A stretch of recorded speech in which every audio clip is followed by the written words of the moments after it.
If you've ever wondered what happens when tradition meets transformation, Olhão is the place to see it.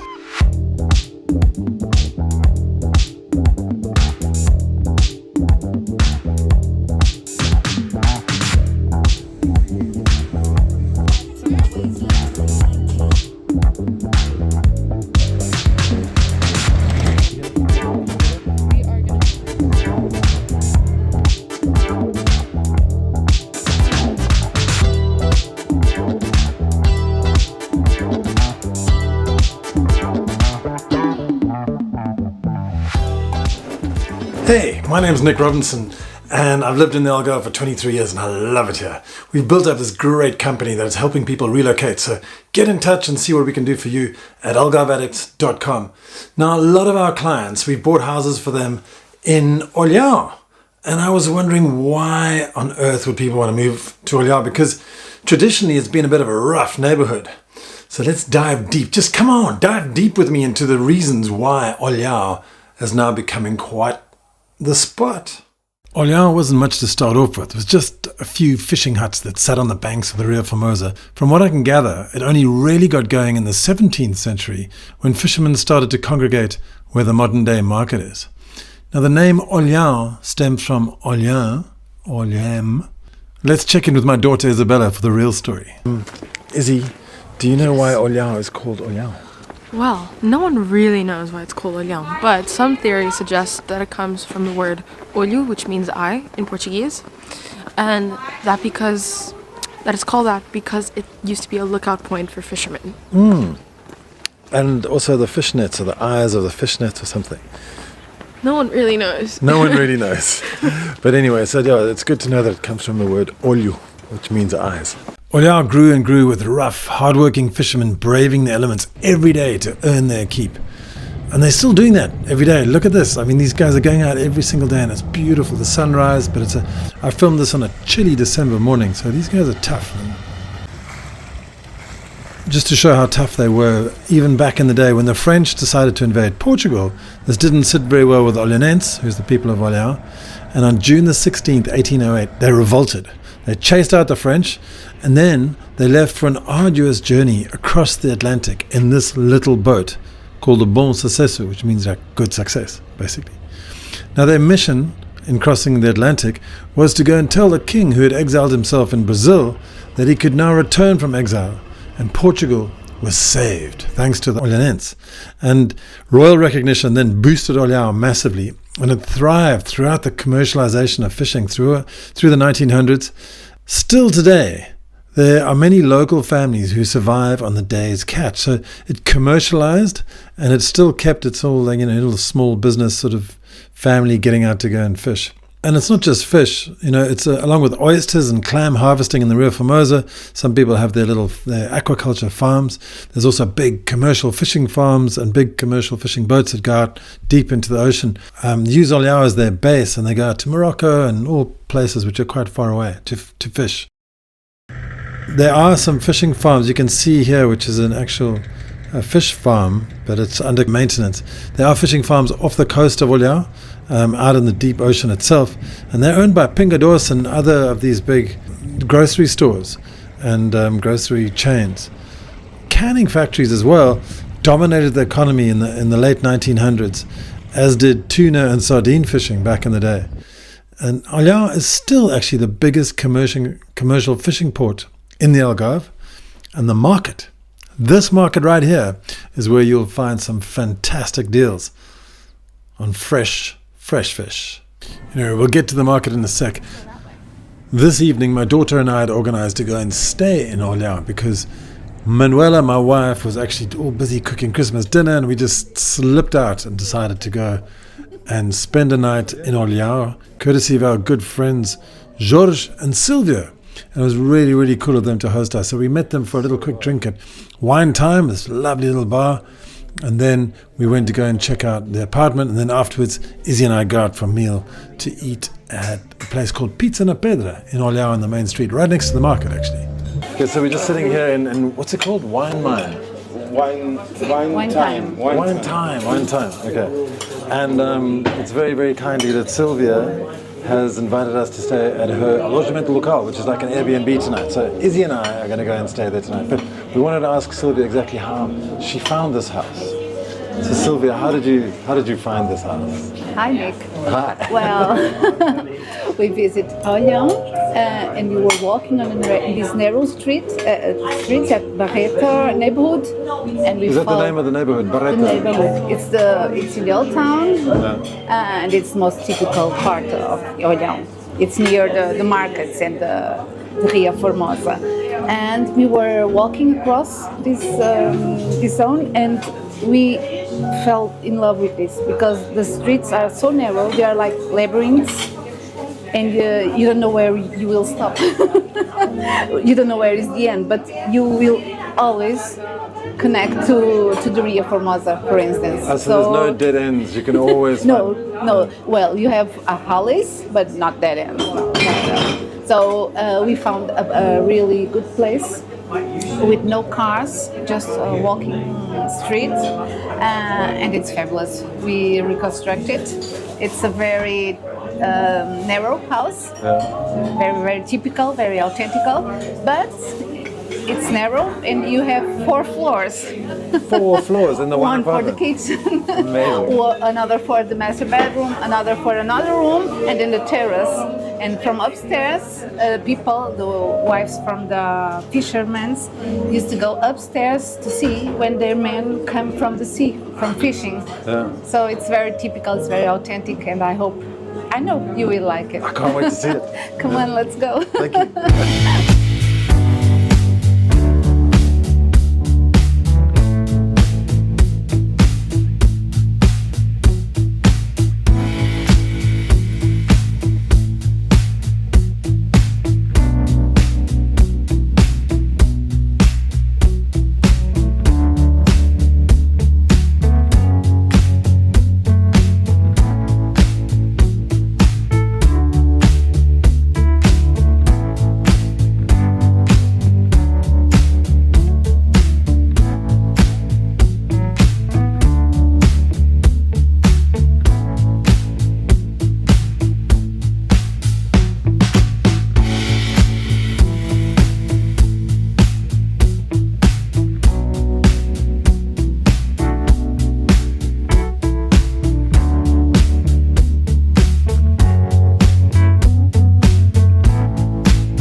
Good morning from Olhão. This is the way to do it.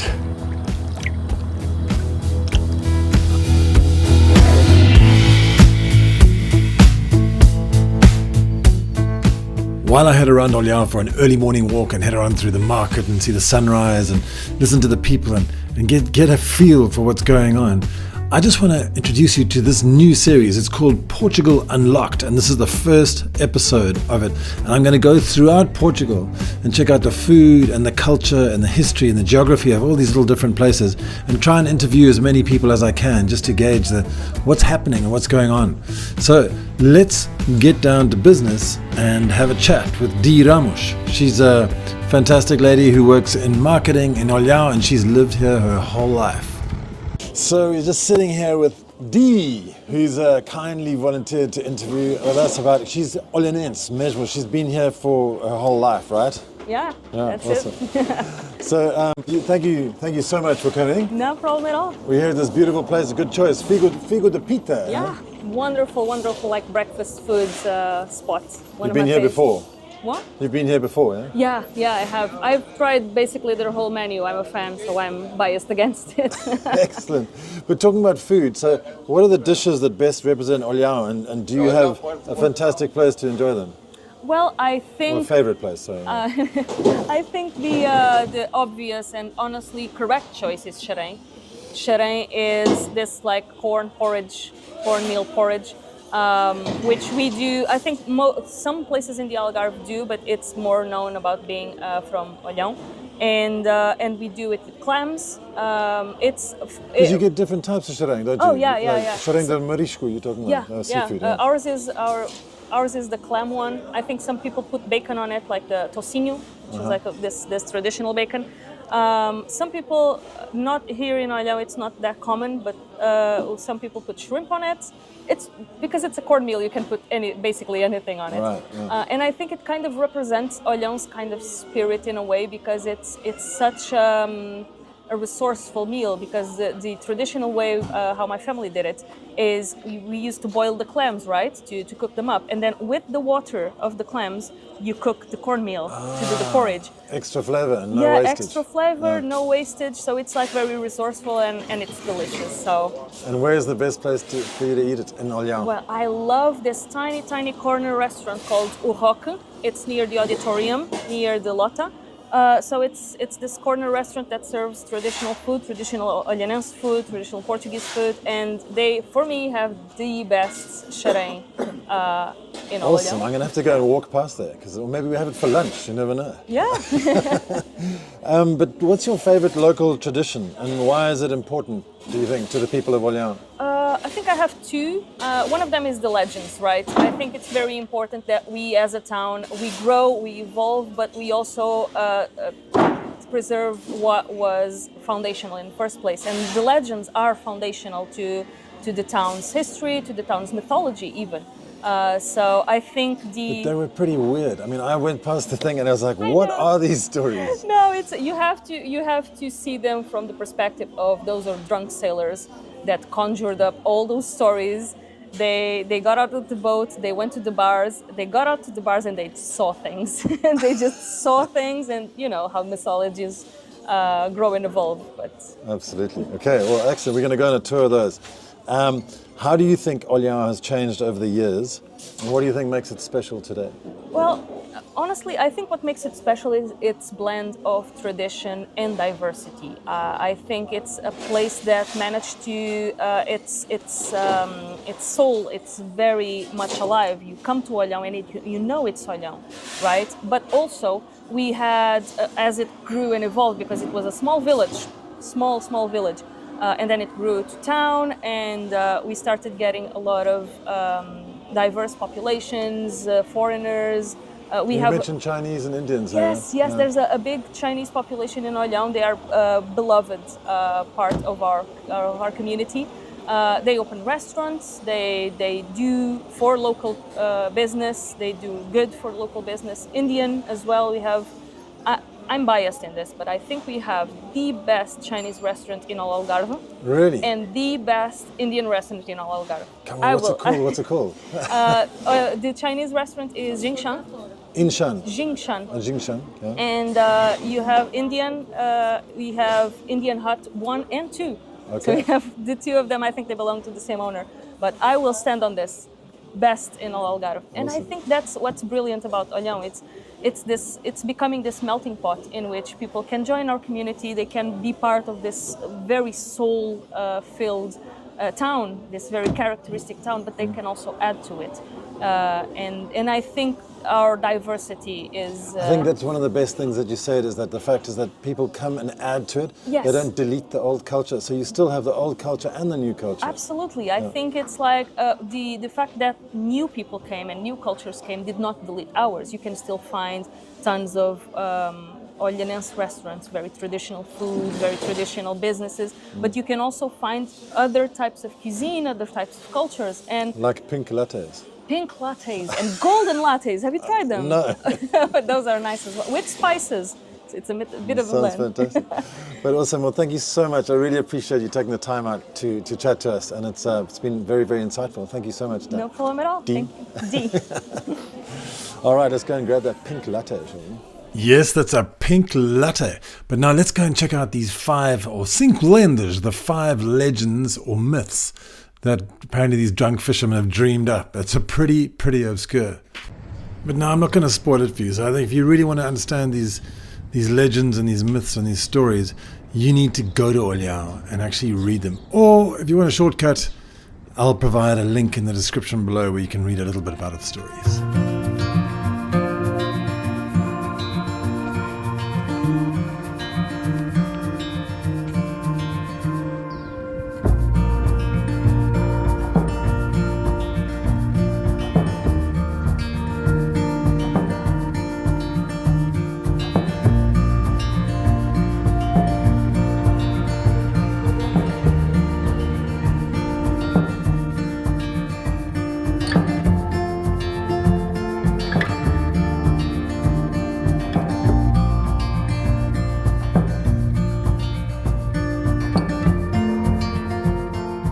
My favorite video assistant. Yep, my favorite video assistant. I took a stroll through Saturday morning Olhão and just looked at a couple of places. We discovered some really cool things. There's a Christmas fair going on and like all these people walking around dancing. The hip hop group was there. And we went into the local museum, which was fantastic. It was such a lovely, warm, friendly lady there. And she helped us and showed us around. And then we also discovered this really interesting cultural spot as well. So there's lots to go and explore in Olhão, and I was really, really surprised with the time that we spent there. It was really good fun. But we had to do something very traditional in Portugal and had to have a churro. You're gonna what? Ferrero Rocher. Is that okay? Ferrero Rocher. Yeah, sure. Hungry.